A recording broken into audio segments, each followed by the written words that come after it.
Je suis un militant en faveur des droits de l'homme, ici en France. Je vais citer un cas parmi 1 million de cas.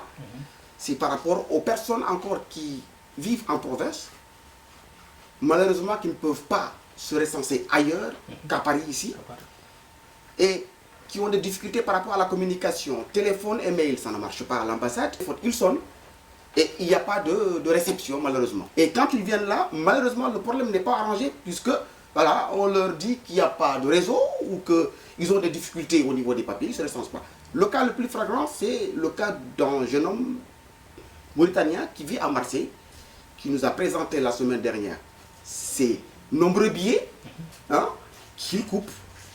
Il renonce à partir, il revient encore s'ils ne sont pas, il va à l'ambassade pour son problème et on ne lui dit jamais exactement ce qu'il devait faire, alors qu'il aurait tout simplement fallu lui dire, monsieur, vous n'avez jamais été recensé en 98, donc vous ne pouvez pas vous recenser.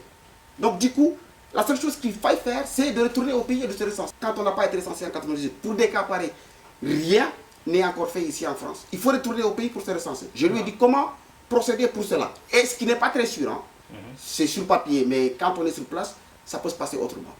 Et le monsieur me dit qu'il ne prend pas le risque d'y aller. Comme d'autres personnes que nous avons connues auparavant, qui sont restées au pays et qui y sont depuis 1 an, 2 ans, malheureusement, ils n'ont pas pu se recenser.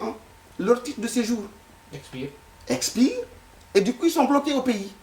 Ils sont quoi? Rien, ni Mauritaniens, et ils perdent encore le papier français et le titre de résident français. Et le monsieur ne veut pas prendre ce risque-là, ce genre de risque-là, de retourner au pays. Sauf que son titre de séjour arrive à expiration.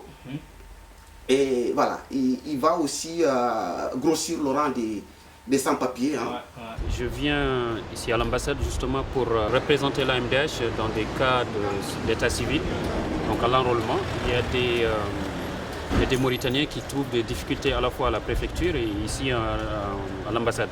Pourquoi? Parce qu'au niveau de la préfecture, on leur demande un passeport biométrique et à l'ambassade, on leur demande donc d'établir leur mauritanité à travers 98, etc.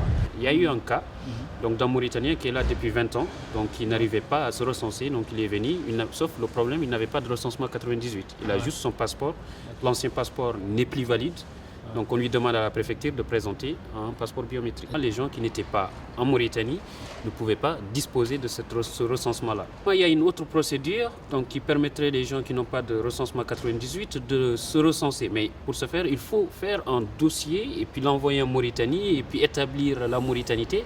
Sauf qu'à travers un passeport, on ne peut pas. Donc c'est le statu quo, il risque de perdre ses papiers, donc il les a perdus.